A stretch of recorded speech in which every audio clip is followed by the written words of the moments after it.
the Plecker era was truly one of the darkest times for Native people in Virginia.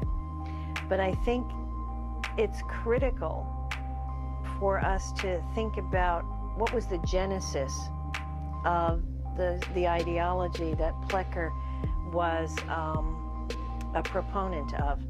And it's really the eugenics movement. The eugenics movement was a pseudo-scientific movement. We say pseudo-scientific today because we find that the science that they were proposing is not what we today would honor as scientific in any way.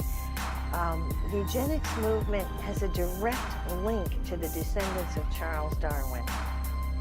They somehow made the leap to these notions about racial purity. What is best for each race is racial purity. Plecker and his friends convinced the Virginia legislature to adopt very restrictive legislation in 1924. It's called the Racial Integrity Act. With this legislation, it was decreed that there were only two possible categories.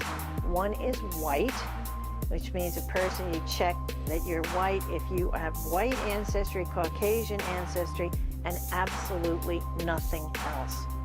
The other category is everybody else, and that's colored.